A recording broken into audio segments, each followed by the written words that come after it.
வணக்கம். தமிழ் பேசும் மக்களின் உரிமை குரலான வீரகேசரியின் இரவு நேர பிரதான செய்திகள் வாசிப்பது எம்.சிகா ரவி மற்றும் அவினேஷ் ஜோன்சன். செய்தியாசிரியர் எம்.டி. லூசியஸ். முதலில் தலைப்புச் செய்திகள். செம்மணியில் 600க்கும் மேற்பட்டோர் கொல்லப்பட்டிருக்கலாம், பயங்கரவாதிகள் கொடூரச் செயல் என குற்றச்சாட்டு. செம்மணியை நோட்டமிட்ட மர்ம வாகனம், பின்னணியில் யார் என மக்கள் கேள்வி.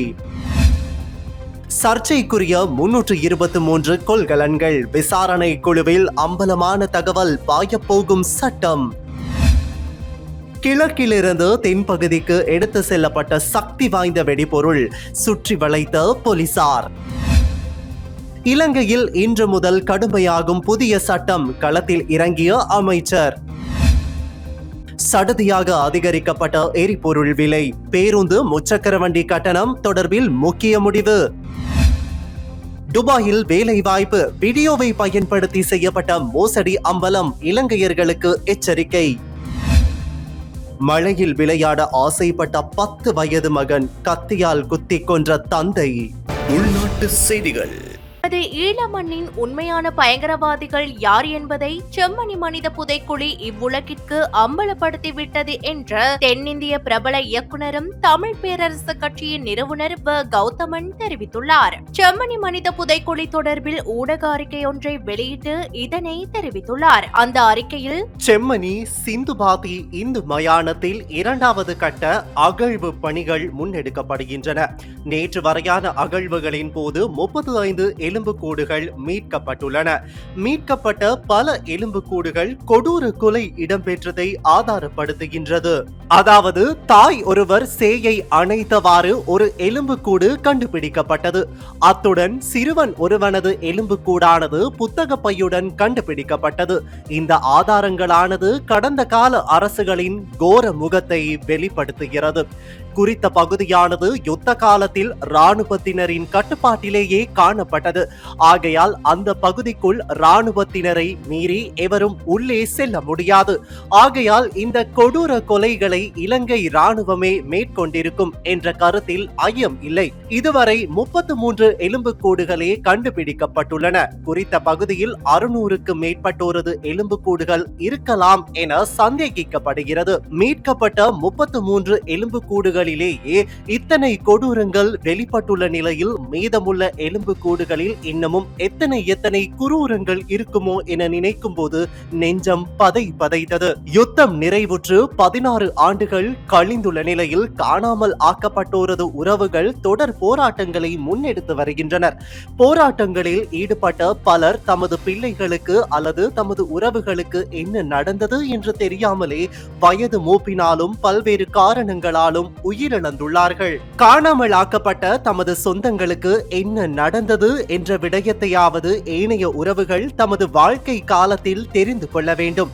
யுத்தம் நிறைவுற்று 16 ஆண்டுகள் கழிந்துள்ள நிலையிலும் மாறி மாறி ஆட்சிக்கு வந்த அரசாங்கங்கள் ஏன் இந்த விடயங்களை அம்பலப்படுத்தவில்லை? இதிலேயே தெரிகிறது அவர்களது இனவாத முகம். என்னத்தான் மூடி மறைத்தாலும் உண்மைகள் எப்போதும் உறங்காது என்பதற்கு செம்மணி புதைக்குழி ஒரு மிகச் சிறந்த உதாரணம். கடந்த காலத்தில் மோசடிகளில் ஈடுபட்ட அமைச்சர்களையும் அதிகாரிகளையும் தற்போதைய அனுர அரசு தண்டிக்கிறது.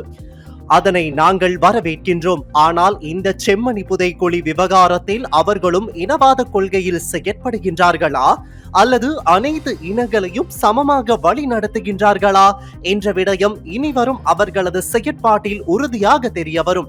பாதிக்கப்பட்ட எமது தொப்புள் குடி உறவுகளுக்கு நீதி கிடைக்கும் காலம் கனிந்து வருகிறது என எனக்கு தோன்றுகிறது.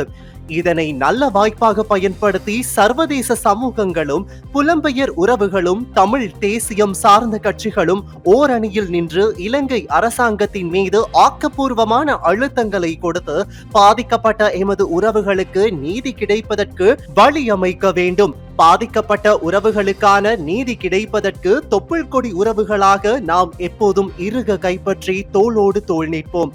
அறம் வெல்லும் என்றார்.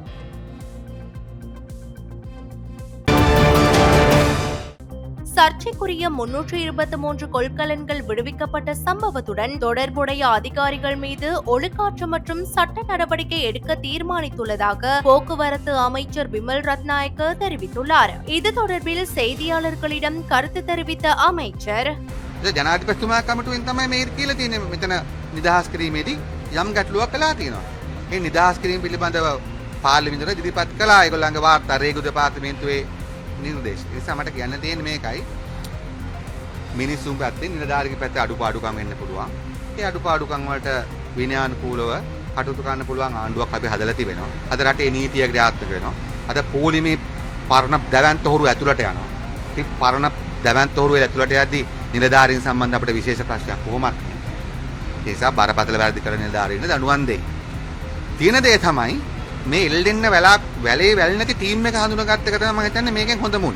சர்ச்சைக்குரிய 323 கொள்கலன்கள் விவகாரத்தை ஆராய ஜனாதிபதியால் நியமிக்கப்பட்ட குழு சுங்க அதிகாரிகளின் தரப்பில் ஆய்வு தொடர்பான சில தவறுகள் நடந்திருப்பதை கண்டறிந்துள்ளதுடன் அக்குழுவின் அறிக்கையின் அடிப்படையில் ஜனாதிபதி தேவையான தீர்மானங்களை எடுப்பார். இந்த குழுவின் மூலம் சில முக்கிய காரணிகள் கண்டறியப்பட்டுள்ளது.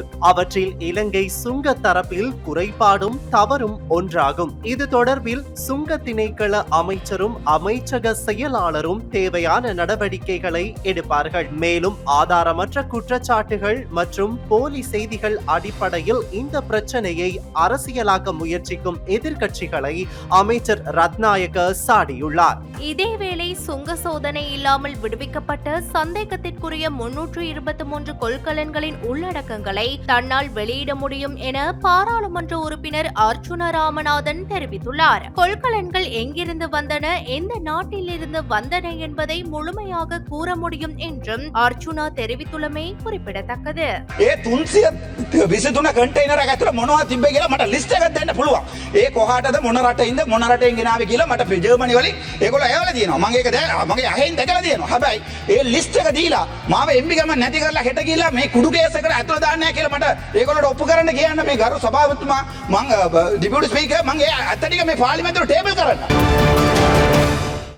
திருகோணமலை கந்தலாயில் இருந்து நாட்டின் தென் பகுதிக்கு எடுத்து செல்லப்பட்ட C4 என்ற சக்தி வாய்ந்த வெடிபொருள் போலீசாரால் அதிரடியாக கைப்பற்றப்பட்டுள்ளது. ஹபரண திருகோணமலை பிரதான வீதியில் வைத்து இந்த வெடிபொருள் கைப்பற்றப்பட்டது. இந்த அபாயகரமான வெடிபொருளை எடுத்து சென்ற பாரவூர்தி ஒன்றின் ஓட்டுநரும் கைது செய்யப்பட்டுள்ளார்.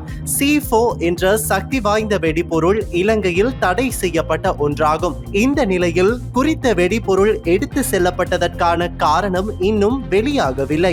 இது தொடர்பில் போலீசார் தீவிர விசாரணைகளை முன்னெடுத்துள்ளனர்.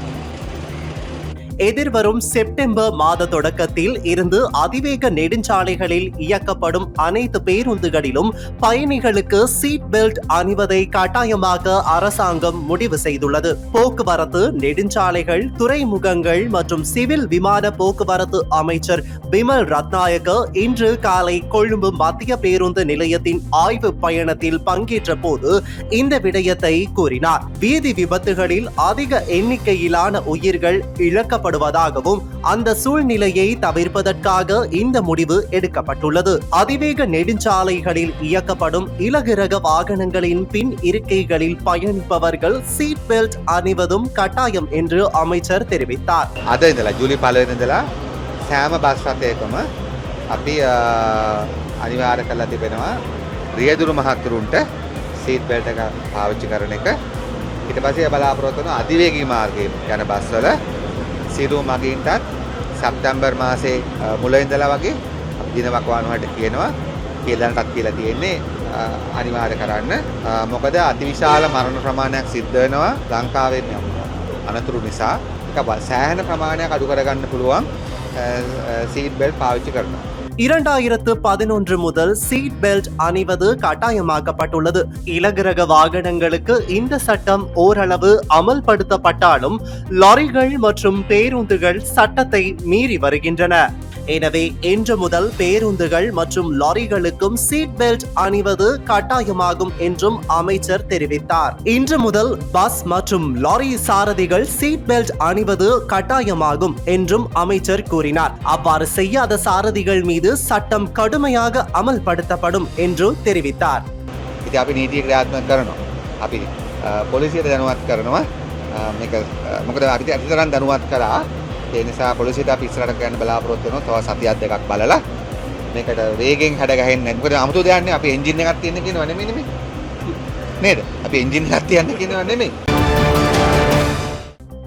மாதாந்த எரிபொருள் விலை திருத்தத்திற்கு அமைய நேற்று நள்ளிரவு முதல் நடைமுறைக்கு வரும் வகையில் இலங்கை பெட்ரோலிய கூட்டுத்தாபனம் எரிபொருள் விலை திருத்தங்களை அறிவித்தது. அதன்படி லங்கா ஆட்டோ டீசல் 1 லிட்டரின் விலை 15 ரூபாவால் அதிகரிக்கப்பட்ட நிலையில் அதன் புதிய விலை 289 ரூபாவாகும். மண்ணெண்ணெய் 1 லிட்டரின் விலை 7 ரூபாவால் அதிகரிக்கப்பட்ட நிலையில் அதன் புதிய விலை 185 ரூபாவாகும். மேலும் 92 ஒக்டேன் பெட்ரோல் 1 லிட்டரின் விலை 12 ரூபாவால் அதிகரிக்கப்பட்ட நிலையில் அதன் புதிய விலை 305 ரூபாவாக அதிகரிக்கப்பட்டது.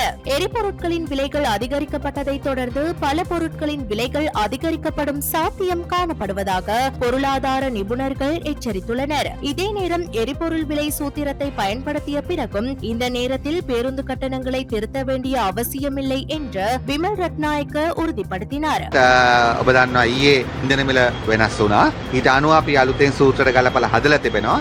අද හවස අපි ඒ ගැන සාකච්ඡාවක් දාලා තිබෙනවා. ඒ ඉන්ධන මිල වැඩි වුණාට පස්සෙත් සූත්‍රයට අනුව බස් රථ ගාස්තු වල අඩුවීමක් තමයි ඒ තිබෙන්නේ. ඉතින් අපි අද හවස ගැන තීන්දුවක් අරගෙන ඉදිරි දින කිහිපෙදී ඒ පිළිබඳ ආණ්ඩුව ඉස්සාවල කියන්න බලාපොරොත්තු. අපි දැන් යෝජනා කරලා තිබිච්ච එකෙත් පළවෙනි ගාස්තුව වෙනස් වෙන්නේ නැහැ. ඒක 2.5 අඩු කරලා තමයි අපි හැදුවේ. ඒ තිබිච්ච තෙල් ගණන් වලට දැන් තෙල් ගණන් වෙනස් වුණානේ. දැනට සූත්‍රය අනුව වැඩිවීමක් වෙන්නේ නැහැ. முன்மொழியப்பட்ட கட்டண சரி செய்தல் நேற்று மாலை மதிப்பாய்வு செய்யப்பட்டதாகவும் ஆனால் கணக்கீட்டு முடிவுகள் தற்போதைய சூத்திரத்தின் கீழ் அதிகரிப்பு தேவையற்றது என்பதை காட்டியதாகவும் அவர் மேலும் கூறினார். எரிபொருள் விலைகள் ஏற்ற இறக்கங்களுக்கு மத்தியிலும் நியாயமான மற்றும் மலிவு விலையில் பொது போக்குவரத்து கட்டணங்களை பராமரிப்பதில் அரசாங்கம் உறுதியாக இருப்பதாக அமைச்சர் பயணிகளுக்கு உறுதியளித்தார். இதே நேரம் எரிபொருள் விலை திருத்தத்துடன் பேருந்து கட்டண திருத்தம் தொடர்பாக அடுத்த 2 நாட்களில் முடிவு எடுக்கப்படும் என்று தேசிய போக்குவரத்து ஆணைக்குழு தெரிவித்துள்ளது. தேசிய போக்குவரத்து ஆணைக்குழு கூடி இது தொடர்பாக இறுதி முடிவை எடுக்க உள்ளதாக அதன் பணிப்பாளர் நாயகம் நவோமி ஜெயவர்தன தெரிவித்தார். வருடாந்த பேருந்து கட்டண திருத்தம் ஜூலை 1ஆம் தேதி முதல் செயல்படுத்த திட்டமிடப்பட்டிருந்தாலும் எரிபொருள் விலை திருத்தத்துடன் இன்று அது செயல்படுத்தப்படாது என்று நவோமி ஜெயவர்தன மேலும் தெரிவித்தார். இதே நேரம் பெட்ரோலின் விலை அதிகரித்தாலும் முச்சக்கர வண்டி கட்டணம் அதிகரிக்கப்படாது என்று அகில இலங்கை முச்சக்கர வண்டி சாரதிகள் தொழிற்சங்கத்தின் தலைவர் லலித் தர்மசேகர தெரிவித்துள்ளார். රුපියල් 12කින් පෙට්‍රල් මිලේ ගියා. අපි ඍජුව කියනවා මේ ඉන්ධන මිලයට සාපේක්ෂව තිරෝධ ගාස්තුව සංශෝධනය කරන්නේ නැහැ. பெட்ரோலின் விலை அதிகரித்தாலும் அல்லது குறைந்தாலும் முச்சக்கர வண்டிகளின் கட்டணத்தை தீர்மானிக்கும் அதிகாரம் முச்சக்கர வண்டி தொழிற்சங்கங்களுக்கு இல்லை. முழு நாட்டிற்கும் கட்டணத்தை தீர்மானிக்கும் சட்டப்பூர்வ அதிகாரம் தேசிய போக்குவரத்து ஆணையத்திடம் வழங்கப்பட்டுள்ளது. மேற்கு மாகாணத்தை பொறுத்தவரை மேற்கு மாகாண வீதி பயணிகள் போக்குவரத்து ஆணையத்திடம் அதே அதிகாரம் வழங்கப்பட்டுள்ளது என்று அவர் தெரிவித்தார். அடுத்ததாக வி ரவுண்டப். சமூக ஊடகங்களை பயன்படுத்தி வெளிநாட்டு வேலைவாய்ப்பு மோசடி நடைபெறுவதாக இலங்கை வெளிநாட்டு வேலைவாய்ப்பு பணியகத்திற்கு தகவல் கிடைத்துள்ளது. துபாயில் வேலை செய்து வந்த ஒருவரால் அங்கு வேலைவாய்ப்பு வழங்குவதாக கூறி இந்த மோசடி இடம்பெறுவதாக தகவல் கிடைத்துள்ளதாகவும் வெளிநாட்டு வேலைவாய்ப்பு பணியகம் தெரிவித்துள்ளது. துபாயில் பணிபுரியும் இலங்கை தொழிலாளர்களிடம் இருந்து வீடியோக்களை பெற்று அவற்றை தமக்கு தேவையான விதத்தில் திருத்தி யூடியூப் மற்றும் ஃபேஸ்புக்கில் வெளியிட்டதன் மூலம் அவர் இந்த மோசடியை செய்துள்ளமை தெரிய வந்துள்ளது. இந்த மோசடியில் சிக்கியவர்கள் பணியகத்திற்கு வழங்கிய முறைப்பாடுகளை அடுத்து இலங்கை வெளிநாட்டு வேலைவாய்ப்பு பணியகத்தின் சிறப்பு விசாரணை பிரிவு விசாரணைகளை மேற்கொண்டு வருகின்றனர். இந்த முறைப்பாடுகள் குறித்து நீதிமன்றத்தில் தெரிவிக்கப்பட்டுள்ளது. சமூக ஊடகங்கள் மூலம் பரப்பப்படும் இத்தகைய பிரச்சாரங்களுக்கு பொதுமக்கள் ஏமாற வேண்டாம் என்று இலங்கை வெளிநாட்டு வேலைவாய்ப்பு பணியகம் கேட்டுக்கொள்கிறது. இன்று முதல் அமல்படுத்தப்படவிருந்த வருடாந்த பேருந்து கட்டணத்தை 2.5% குறைக்கும் தீர்மானம் நடைமுறைப்படுத்தப்பட மாட்டாது என தேசிய போக்குவரத்து ஆணைக்குழுவின் பணிப்பாளர் நாயகம் நவோமி ஜெயவர்தன தெரிவித்துள்ளார். 2025 ஜூலை மாதத்துக்கான லாப்ஸ் எரிவாயு விலையில் எந்த மாற்றமும் இல்லை என லாப்ஸ் எரிவாயு நிறுவனத்தின் பணிப்பாளர் நிரோஷன் ஜே பீரிஸ் தெரிவித்துள்ளார். இதேபோன்று 2025 ஜூலை மாதத்திற்கான உள்நாட்டு சமையல் எரிவாயு விலையில் எந்த மாற்றமும் இருக்காது என்று லிட்ரோ கேஸ் லங்கா லிமிடெட் நிறுவனமும் அறிவித்துள்ளது. அதன்படி 12.5 கிலோகிராம் 3690 ரூபாவாகவும் 5 கிலோகிராம் 1482 ரூபாவாகவும் 2.3 கிலோகிராம் 694 ரூபாவாகவும் விற்கப்படுகின்றது. வர்த்தமானியில் வெளியிடப்பட்ட அதிகபட்ச சில்லறை விலையை விட அதிக விலைக்கு அரிசியை விற்பனை செய்தால் அபராதமுடன் சிறை தண்டனை விதிக்கப்படும் என்று நுகர்வோர் விவகார அதிகார சபை எச்சரித்துள்ளது. குழந்தைகள் யாசகம் பெறுவதை தடை செய்யும் திருத்தப்பட்ட சட்டங்கள் இன்று முதல் நடைமுறைப்படுத்தப்பட்டுள்ளன. சூழ்நிலைகளில் முன்னர் அனுமதிக்கப்பட்ட பல வகையான குழந்தை தொழிலாளர்களை முழுமையாக தடை செய்யும் வகையில் தற்போதுள்ள சட்டங்களில் திருத்தங்களை மேற்கொள்ள அமைச்சரவை அங்கீகரித்துள்ளது. இந்த ஆண்டு மே மாதத்தில் வெளிநாட்டில் உள்ள இலங்கை ஊழியர்களிடம் இருந்து பணம் அனுப்புவது 17.9% வளர்ச்சியை காட்டுவதாக இலங்கை மத்திய வங்கி தெரிவித்துள்ளது. அதன்படி 2025 ஜனவரி முதல் மே வரை பெறப்பட்ட மொத்த பண பரிமாற்றங்கள் 3.1 பில்லியன் அமெரிக்க டாலர்கள் என தெரிவிக்கப்பட்டுள்ளது. 2025 வரவு செலவு திட்டத்தின் அடிப்படையில் அமைச்சரவை ஒப்புதலுக்கு அமைய ஜூலை 1 முதல் அமலுக்கு வரும் வகையில் சிரேஷ்ட பிரஜைகளுக்கான விசேட வட்டி திட்டம் தொடங்கப்படுவதை நிதி அமைச்சு மகிழ்ச்சியுடன் அறிவித்துள்ளது.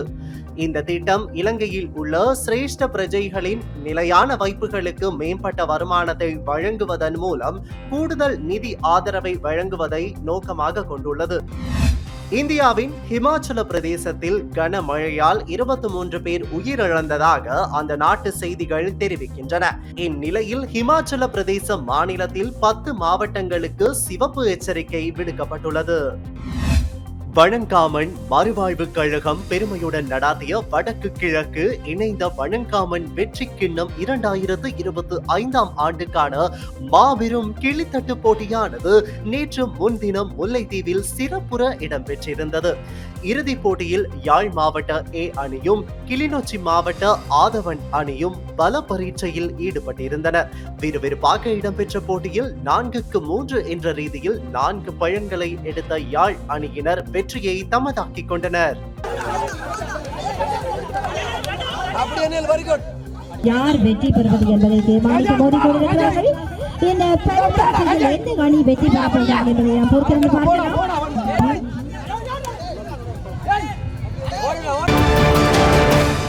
செம்மணியில் கண்டறியப்படும் மனித எச்சங்கள் 1995 தொடக்கம் 1996களில் யாழ்ப்பாணத்தில் குடும்பமாக காணாமல் போனோரின் மனித எச்சங்களாக இருக்கக்கூடுமோ என்ற சந்தேகம் எழுவதாக இலங்கை தமிழரசு கட்சியின் பொதுச் செயலாளர் MA சுமந்திரன் தெரிவித்தார். இதே நேரம் செம்மணியில் மனித புதைக்குழியில் கண்டறியப்பட்ட நீல நிற பை யுனிசெஃப் அமைப்பினால் வழங்கப்பட்டது எனவும் அவர் குறிப்பிட்டார். செம்மணி சிந்துபாத்தியில் அடையாளம் காணப்பட்ட மனித புதைக்குழியின் 2ஆம் கட்ட அகழ்வு பணிகள் 5வது நாளாக நேற்று திங்கட்கிழமை முன்னெடுக்கப்பட்டன. அதன்படி செம்மணி மனித புதைக்குழியில் நேற்று மாலை வரையான காலப்பகுதியில் 35 மனித எலும்புக்கூட்டு தொகுதிகள் கண்டறியப்பட்டுள்ளன. அத்தோடு இதுவரை காலமும் புதைக்குழியில் இருந்து வேறு பொருட்கள் எவையும் மீட்கப்படாத நிலையில் நேற்று முன்தினம் நீல நிற பை ஒன்றும் துணித்துண்டு ஒன்றும் அடையாளம் காணப்பட்டுள்ளன. இவ்வாறானதொரு பின்னணியில் இது பற்றி கருத்துரைத்த சுமந்திரன், செம்மணி மனித புதைக்குழியில் நேற்று முன்தினம் மேற்கொண்ட மேற்கொள்ளப்பட்ட அகழ்வின் போது சிறிய பிள்ளை ஒன்றின் எலும்புக்கூடும் அதன் அருகில் யூனிசெஃப் அமைப்பினால் வழங்கப்பட்ட புத்தக பை ஒன்றும் அடையாளம் காணப்பட்டிருந்தது. அங்கு கண்டறியப்பட்ட நீல நிற பை யூனிசெஃப் அமைப்பினால் வழங்கப்பட்டது என சம்பந்தப்பட்ட அதிகாரிகள் இன்னமும் உத்தியோகபூர்வமாக அறிவிக்கவில்லை. இருந்த போதிலும் அக்கால பகுதியில் வாழ்ந்த அனைவருக்கும் அந்த நீல நிற பை யூனிசெஃப் அமைப்பினால் எப்போது எதற்காக வழங்கப்பட்டது என்று நன்றாக தெரியும். 1995 தொடக்கம் 1996 ஆண்டு கால பகுதியில் யாழ்ப்பாணத்தில் பலர் காணாமல் போயினர். தற்போது செம்மணியில் கண்டறியப்படும் எலும்பு கூடுகளை பார்க்கையில் அவை அக்கால பகுதியில் குடும்பமாக காணாமல் போனவர்களின் எலும்பு கூடுகளாக இருக்கக்கூடுமோ என்ற அச்சம் மேலிடுகிறது. அக்கால பகுதியில் காணாமல் போன குடும்பங்கள் மற்றும் தற்போது கண்டறியப்பட்டிருக்கும் மனித எச்சங்கள் தொடர்பில் முறையான பரந்துபட்ட விசாரணைகள் முன்னெடுக்கப்பட வேண்டும். அதே போன்று மக்கள் பிரதிநிதிகள் என்ற ரீதியில் இம்மனித புதைக்குழிகள் தொடர்பான விசாரணைகளுக்கு அவசியமான நிதி மற்றும் தொழில்நுட்ப உதவிகளை வழங்குமாறு தாம் ஐக்கிய நாடுகள் மனித உரிமைகள் பேரவை உள்ளிட்ட சர்வதேச கட்டமைப்புகளிடம் கோரியிருந்தோம். இவ்விடயம் தொடர்பில் உண்மை கண்டறியப்படுவதை முன்னிறுத்தி தாம் தொடர்ந்து அழுத்தம் பிரயோகிப்போம் என்றும் உறுதியாக கூறினார்.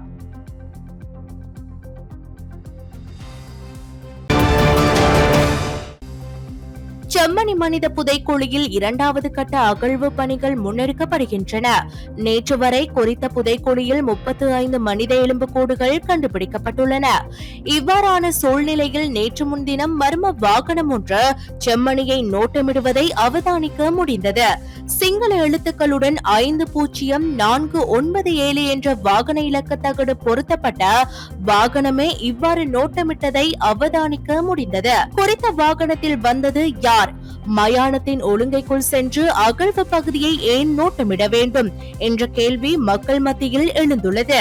பல்வேறு வகையில் சித்திரவதைகள் செய்யப்பட்டு புதைக்கப்பட்ட தாய், சேய், சிறுவன் என பலரது மனித எலும்புக்கூடுகள் கண்டுபிடிக்கப்பட்ட விடயமானது சர்வதேச ரீதியாகவும் பல அதிர்வலைகளை ஏற்படுத்தியுள்ள நிலையில் இவ்வாறு மர்ம வாகனம் குறித்த பகுதியை நோட்டமிடுவது மக்கள் மத்தியில் அச்சத்தையும் விசனத்தையும் ஏற்படுத்தியுள்ளது.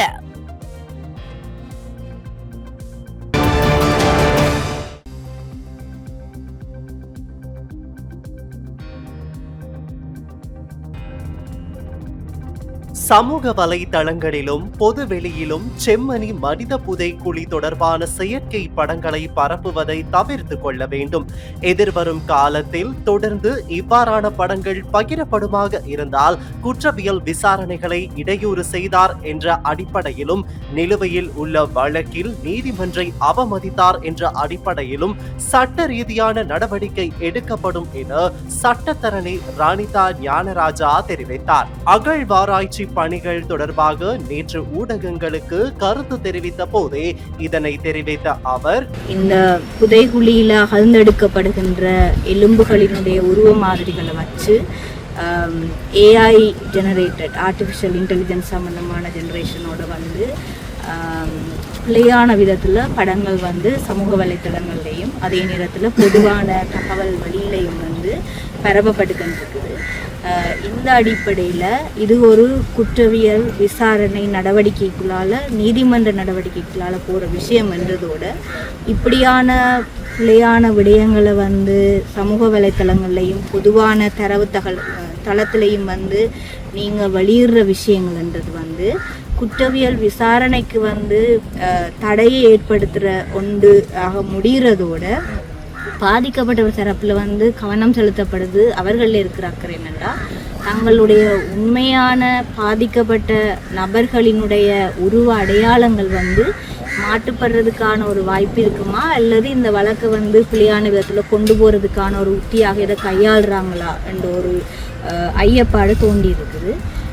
இப்படியான விடயங்களை செய்கிறத வந்து நீதிமன்றத்தில் நிலவில் இருக்கிற வழக்கு என்ற அடிப்படையில் பாதிக்கப்பட்டவர் தரப்பில் நாங்கள் வந்து நீதிமன்றத்துக்கு முறைப்பாடு செய்து நீதிமன்ற அவமதிப்பு குற்றத்துக்கு கீழே வந்து அவர்களை கையாள முடியுமான்றது தொடர்பான ஒரு ஆலோசனை என்று போய்கொண்டிருக்குது.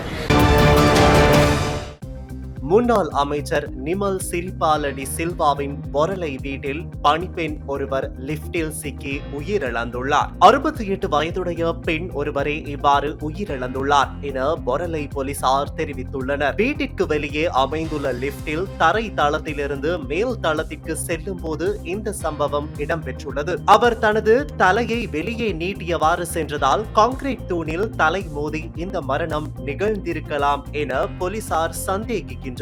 சம்பவம் குறித்து பொரலை போலீசார் மேலதிக விசாரணைகளை மேற்கொண்டு வருகின்றனர். ரத்தினபுரி கஹவத்த பகுதியில் நடந்த துப்பாக்கிச்சூட்டு சம்பவத்தில் இளைஞர் ஒருவர் உயிரிழந்துள்ளார். இந்த சம்பவம் நேற்றிரவு இடம்பெற்றுள்ளது. இதன்போது மற்றொரு இளைஞர் காயமடைந்து கஹவத்த ஆதார வைத்தியசாலையில் சிகிச்சைக்காக அனுமதிக்கப்பட்டுள்ளதாக போலீசார் தெரிவித்துள்ளனர். கஹவத்த கொஸ்கெல்ல பகுதியில் உள்ள வீட்டிற்கு நேற்று இரவு வந்த 4 பேர் வீட்டில் இருந்த 2 இளைஞர்களை அழைத்து சென்றுள்ளனர். குறித்த இளைஞர்கள் ஆள் நடமாட்டம் இல்லாத இடத்துக்கு அழைத்து செல்லப்பட்டு அவர்கள் துப்பாக்கிச்சூடு நடத்தப்பட்டதாக தெரிவிக்கப்படுகிறது. துப்பாக்கிச்சூட்டில் காயமடைந்த 22 வயதுடைய இளைஞர் ஒருவர் சம்பவ இடத்திலேயே உயிரிழந்தார். மேலும் 27 வயதுடைய இளைஞன் சிகிச்சைக்காக வைத்தியசாலையில் அனுமதிக்கப்பட்டுள்ளார். துப்பாக்கிச்சூட்டை நடத்தியது யார், எதற்காக என்பது இன்னும் தெரியவில்லை. சம்பவம் தொடர்பில் கஹவத்த போலீசார் மேலதிக விசாரணைகளை ஆரம்பித்துள்ளனர். வர்த்தகம், உணவு பாதுகாப்பு மற்றும் கூட்டுறவு அபிவிருத்தி அமைச்சர் வசந்த சமரசிங்கவுக்கு எதிராக முறைப்பாடு ஒன்று சமர்ப்பிக்கப்பட்டுள்ளது. லஞ்சம் அல்லது ஊழல் குற்றச்சாட்டுகளை விசாரணை செய்யும் ஆணைக்குழுவின் முன் நேற்று திங்கட்கிழமை குறித்த முறைப்பாடு பதிவு செய்யப்பட்டுள்ளது. உப்பு இறக்குமதியில் மோசடி நடந்ததாக குற்றம் சாட்டி பல சிவில் சமூக அமைப்புகள் லஞ்ச ஒழிப்பு ஆணையத்திடம் இந்த முறைப்பாடுகளை சமர்ப்பித்துள்ளன. சுமார் 75 ரூபாவுக்கு இறக்குமதி செய்யப்பட்ட 1 கிலோ உப்பு தற்போது சந்தையில் சுமார் 320 ரூபாய்க்கு விற்கப்படுவதாக சிவில் சமூக அமைப்புகளின் பிரதிநிதிகள் தெரிவித்தனர். அதன்படி உப்பு இறக்குமதி மூலம் பல பில்லியன் ரூபாய் மோசடி செய்யப்பட்டுள்ளதாக அந்த அமைப்புகள் மேலும் தெரிவித்தன. දැන් වැල්ද පොලේ ගත්තේ 320යි. මේ ලංකල ගන්න මේක. මේ 320 ලුණු තමයි මේ බුද්ධි පෙර අපේ සිවිල් බුද්ධි පෙරමුණෙන් දාපු තොරතුරුගෙන් පනත අනුව අපේ සංජය මහවත්ත 74 75 ලුණු කිලෝයක් ඉන්දියාවෙන් ගෑල් තියෙන්නේ. ඒක තමයි වසන්ත සමරසිංහ ගජමිතුරු ව්‍යාපාරිකයන්ට 320 රුපියල් අවස්ථාව දුන්නේ. මේ තොරතුරුගෙන් පනත අනුව මේක අපේ අතට පත් වුණාන් පස්සේ තමයි ඊ ගියසතියේ ලුණු සංගම් එක තුළ 180 මිලක් තීරණය කරේ. 180 මිල තීරණය කරේ මේ තොරතුරු වලට අපිට ආපු හින්දා. மழையில் விளையாட ஆசைப்பட்ட 10 வயது மகனை தந்தை கத்தியால் குத்திக் கொன்ற அதிர்ச்சி சம்பவம் இந்தியாவில் இடம்பெற்றுள்ளது. சம்பவம் தொடர்பில் டெல்லி சாகர்பூர் பகுதியை சேர்ந்த 40 வயதுடைய 4 பிள்ளைகளின் தந்தை கைது செய்யப்பட்டுள்ளார். சம்பவம் தொடர்பில் மேலும் தெரிய வருகையில், கடந்த சில ஆண்டுகளுக்கு முன் மனைவி உயிரிழந்த நிலையில் 4 பிள்ளைகளையும் குறித்த தந்தை வளர்த்து வந்தார். இந்நிலையில் அந்த தொழிலாளியின் 10 வயது மகன் நேற்று மழையில் விளையாட ஆசைப்பட்டுள்ளார். இது குறித்து தனது தந்தையிடம் கூறியுள்ளார். ஆனால் மழையில் நனையக்கூடாது என்று தந்தை கண்டித்துள்ளார். ஆனால் தந்தையின் பேச்சை கேட்காமல் மழையில் விளையாட ஆசைப்பட்ட சிறுவன் அடம் பிடித்துள்ளார். இதனால் ஆத்திரமடைந்த தந்தை வீட்டில் இருந்த கத்தியை எடுத்து மகன் என்றும் பாராமல் சிறுவனை சரமாரியாக குத்தியுள்ளார். இதில் படுகாயமடைந்த சிறுவனை மீட்ட அக்கம் பக்கத்தினர் அருகில் உள்ள மருத்துவமனையில் அனுமதித்தனர். அங்கு சிறுவனை பரிசோதித்த மருத்துவர்கள் சிறுவன் ஏற்கனவே உயிரிழந்து விட்டதாக அறிவித்தனர். இந்த சம்பவம் குறித்து அறிந்த போலீசார் மகனை கத்தியால் குத்திக் கொன்ற தந்தையை கைது செய்து விசாரணை நடத்தி வருகின்றனர். வெளிநாட்டு செய்திகள். அமெரிக்க ஜனாதிபதி டொனால்ட் ட்ரம்ப் மற்றும் இஸ்ரேல் பிரதமர் பெஞ்சமின் நெதன்யாகு ஆகியோர் கடவுளின் எதிரிகள் என்று அறிவித்து அவர்களுக்கு எதிராக ஃபட்வா எனும் தீர்ப்பை ஈரான் மதகுரு அயத்தொல்லா மக்ரீம் ஷிராசி பிறப்பித்துள்ளார். ஃபட்வா என்பது மத குருக்களால் வழங்கப்படும் மத தீர்ப்பு என்று அழைக்கப்படுகிறது. மேலும் ட்ரம்ப் மற்றும் நெதன்யாகு சந்தேகத்திற்கு இடமின்றி பழி வாங்கப்படுவார்கள் என்றும் தெரிவித்துள்ளார். ஈரான் மதகுரு அயத்தொல்லா நாசர் மக்ரீம் ஷிராசி அரபு மொழியில் வெளியிட்ட ஃபட்வாவில் இஸ்லாம் மதத்துக்கு தூணாக இருப்பவர்களுக்கு, குறிப்பாக உச்ச தலைவரின் உயிருக்கு அச்சுறுத்தல் விடுப்பது இஸ்லாம் மத அமைப்பில் தடை செய்யப்பட்டுள்ளது. இஸ்லாம் மத தலைவர்களை பாதுகாப்பதும் அத்தகைய அச்சுறுத்தல்களை செய்பவர்களை எதிர்கொள்வதும் நமது கடமையாகும். மேலும் இந்த புனிதத்தை மீறுவது மிகப்பெரிய பாவங்களில் ஒன்றாகும். இஸ்லாமிய குடியரசு தலைமையை அச்சுறுத்தியதற்காக அமெரிக்க மற்றும் இஸ்ரேல் தலைவர்களை வீழ்த்த உலகெங்கிலும் உள்ள முஸ்லிம்கள் ஒன்றுபட வேண்டும். இந்த எதிரிகளுக்கு முஸ்லிம்கள் அல்லது இஸ்லாமிய அரசுகள் வழங்கும் எந்த ஒரு ஆதரவும் ஹராம் அல்லது தடை செய்யப்பட்டதாக கருதப்படும். உலகெங்கிலும் உள்ள முஸ்லிம்கள் இத்தகைய எதிரிகளுக்கும் அவர்களின் வெளிப்படையான குற்றங்களுக்கும் எதிராக உறுதியாக நிற்க வேண்டும். அவர்கள் அத்தகைய செயலை செய்தால் கடுமையான மற்றும் தெய்வீக தண்டனையை எதிர்கொள்வார்கள். மேலும் அவர்கள் சந்தேகத்திற்கு இடமின்றி பழி வாங்கப்படுவார்கள். இத்தகைய வெளிப்படையான குற்றங்களுக்கு பொறுப்பான இவர்களை முஹாரிஃப் என்று முத்திரை குத்தப்பட்டுள்ளது என்று அந்த அறிக்கையில் தெரிவிக்கப்பட்டது. முஹாரிஃப் என்பது இஸ்லாமிய சட்டப்படி கடவுளுக்கு எதிராக போர் தொடுப்பவர் அல்லது கடவுளுக்கும் அரசுக்கும் எதிராக பகைமை காட்டுபவர் என்று அழைக்கப்படும் ஒரு வார்த்தை ஆகும். ஈரானில் இந்த பெயரில் குறிப்பிடப்படும் குற்றங்களுக்கு மரண தண்டனை உட்பட கடுமையான தண்டனைகள் வழங்கப்படும் என்பது குறிப்பிடத்தக்கது. இஸ்ரேலை அழிக்க ஈரான் மிகப்பெரிய அளவில் திட்டம் தீட்டி வருவதாக தகவல் வெளியாகியுள்ளது. இதை இஸ்ரேலிய அதிகாரி ஒருவரே கூறியுள்ளார். இது தொடர்பில் கருத்து வெளியிட்டுள்ள இஸ்ரேலிய வெளியுறவுத்துறை அமைச்சக செய்தி தொடர்பாளர் ஓரன் மர்மஸ்டீன், ஈரானின் பாலிஸ்டிக் ஏவுகணை திட்டங்கள் அணுகுண்டுகள் அளவுக்கு பேரழிவு ஏற்படுத்தும் வல்லமை கொண்டவை என்றும் அந்நாடு மீது தாங்கள் போர் தொடுக்க இதுவும் ஒரு காரணம் என்றும் மர்மஸ்டீன் கூறியுள்ளார். ஈரானியர்கள் தயாரிக்கும் ஏவுகணை ஒவ்வொன்றும் 1 டன் வெடிமருந்துடன் லண்டன் வரை சென்று தாக்கும் அளவுக்கு வலிமையானவை என்றும் இஸ்ரேல் அதிகாரி தெரிவித்துள்ளார். ஏவுகணை தயாரிப்பை ஒரு தொழில் போலவே ஈரான் மாற்றிவிட்டதாகவும், பாலிஸ்டிக் ஏவுகணை தயாரிப்பில் உலகில் முதல் நிலை நாடு என்ற இடத்தை அது நெருங்குவதாகவும் அவர் தெரிவித்துள்ளார். 3000 ஏவுகணைகள் மாத்திரமே ஈரானிடம் தற்போது இருந்தாலும் அதை 20,000ஆக உயர்த்தும் திட்டத்துடன் அவர்கள் செயல்பட்டு வருவதாகவும் இஸ்ரேலிய அதிகாரி தெரிவித்தார்.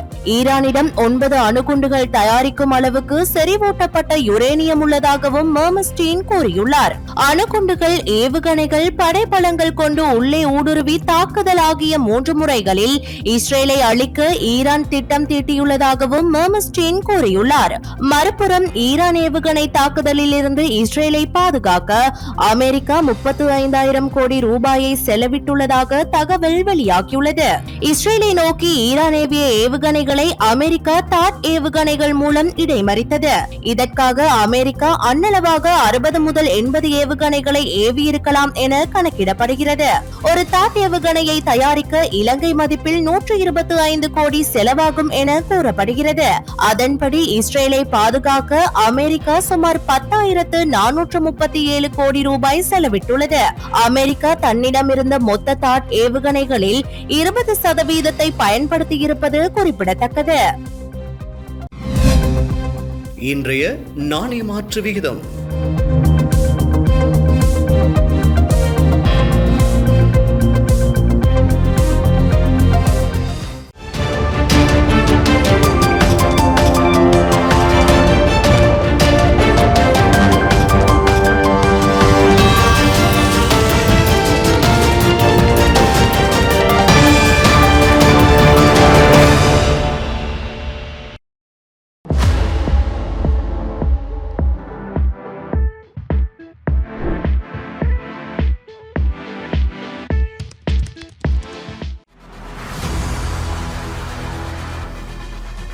இலங்கையின் முதல் நிலை முதற்கர செய்தி வழங்குனர் வீரகேசரியின் குறும் தகவல் செய்திகளை உடனுக்குடன் தமிழில் பெற்றுக்கொள்ள டயலாக் வலையமைப்பிலிருந்து REG இடைவெளி வீக்கி என்று பதிவிட்டு 87 960 என்ற எண்ணுக்கு குறுஞ்செய்தி ஒன்றை அனுப்புங்கள். வீரகேசரி செய்தியுடன் இணைந்திருங்கள்.